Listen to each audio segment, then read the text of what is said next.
Our interviews are brought to you in association with Techedia. Disappointing afternoon, Jim. We've gone down 3-2 home to Blyth this afternoon. And first half, we never really got started, do we? No, poor. You get that feeling of you're playing away from home every week at the minute. You know, I've never seen the third best away team in the division, but the third worst home side. So what is that? Well, if anyone's got the magic answer, because we're not really, changing things up massively home and away. For us to identify and get better, obviously, I'd rather be better at home. That's where your majority of your punters come. Yeah. And it's disappointing, but we changed something in our preparation with regards to the time when we come in, etc. Recently we've had a pre-match meal for home games, get everyone together, but today, with the travelling last Saturday, the away game Tuesday, training Thursday, we kicked that back and went, no, we'll get in. We had a good discussion with them Thursday training. You're just hoping, more of the same and actually demanding more of the same. I warned about complacency.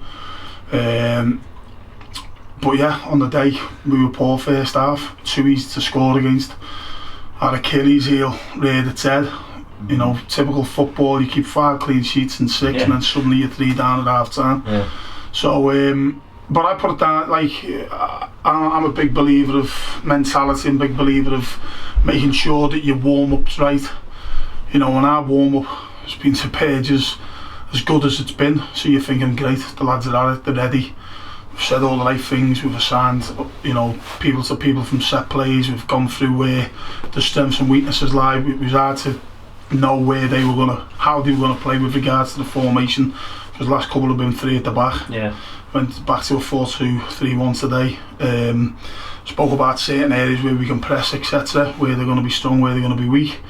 And like all teams, strengths and weaknesses, like us.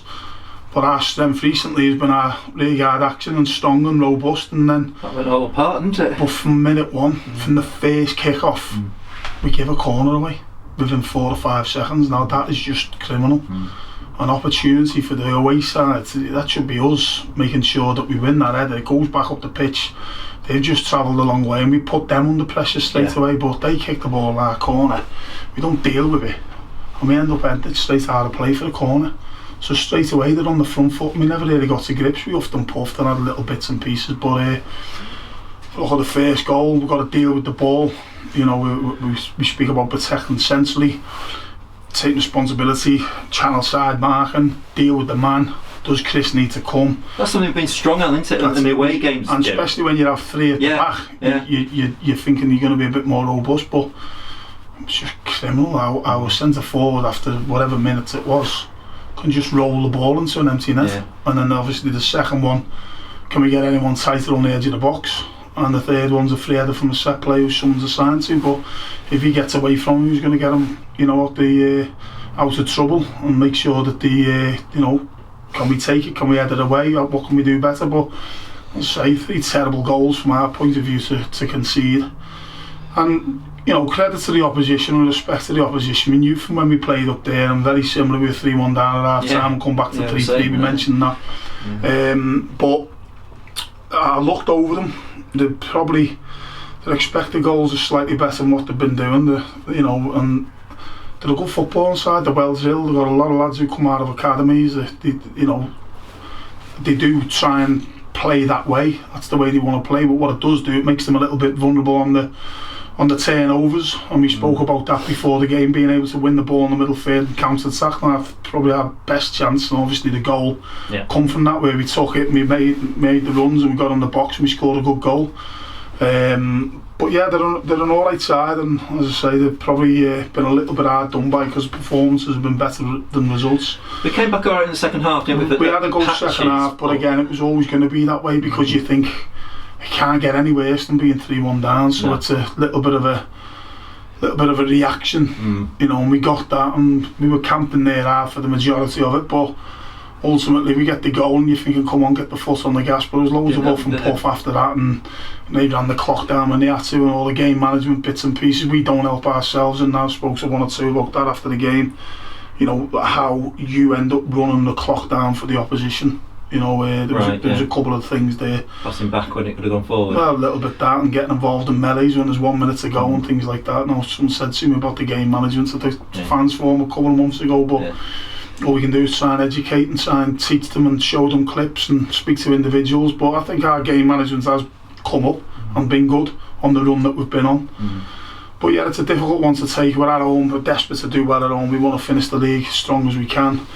Not much is really changed in regards to where we're at, but in my point of view, there's 100% the games, 100%. We want to win as many games as possible. We want to finish as strong as possible because we want to get away from that danger zone as soon as we can. We've done well over the last couple of weeks to get into a position that we're in, but there's still work to be done. It takes a freaky weekend, puts everyone on the back foot. So I've been there before. We just need to make sure that we embrace the next game and try and do better than what we've been here, and hopefully get our performance today and the results today. But we want to, as I say, get as high as we can and finish the season with a bit of momentum that takes you into next season. Once to forget then, Jim, but quick update on a couple of the players if we can, please. Matty was out today and he's been doing well recently. Matty Thompson, again, is he okay? Yeah, we've upset that back line slightly with Matty being out because he has done well. He come off a bit of a calf injury on Tuesday. It's not major, but it stopped him from playing today. Obviously we've had Tyler Walton before that, he was playing in that position, and he's got an ankle injury which is not long term, but it's certainly not short term, so it's in between, it's medium term. So we'll see. It'll still be a few weeks away. Jordan Archer, he's not featured in the squad the last couple of games. Jordan at Banbury went for the ball, come down heavy on his knee, and he's just had a bit of reaction on his knee, so we'll have to see how that settles down. And obviously because of the injury that he's had for the whenever it was, April or something, nearly a year, we've got to make sure that we do right by him, and he wasn't fit, so he never played. He wasn't involved Tuesday, he wasn't involved today, so we'll see how he settles. Maybe go and see the specialist who did the operation just to make sure that we're to see where he's at. So another miss for us.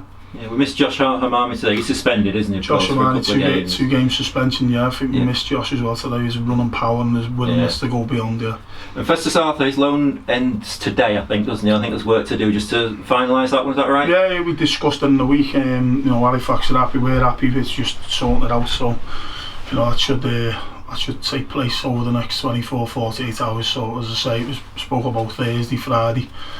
So that's where we're at with that one as well. And just finally, we've got the Lancashire Cup tie on Wednesday, which is now at Darwin, in case anybody hasn't seen that. We're now at Darwin, so something to look forward to. It's a bit different. 100%. It's another game, a game where I'm a big believer of momentum. I always say about entering these competitions, you don't just do it for the sake of it or just to tick a box. If you're in it, you try and win it. And I'm sure Jamie Milligan, who I've spoke to in the past, is exactly the same mindset of it. So I think they've lost today, we've lost today, so we'll be looking to try and bounce back like they will, because again, we talk about momentum and finish the season strongly. We want to win every game between now and the end of the season. We can get a little trophy, a little bit of history again. We want to do that, so it's a big game for us. It's a game for one or two of the fringe players to play in naturally. But we want to bounce back. We want to win the game and get that feel-good factor back before we go into the home game against Buxton next week. Which is non-league day, and there's lots to look forward to. There's lots going on at the club next Saturday, so try and get people down for that. Cheers. Brilliant. Thanks, Jim.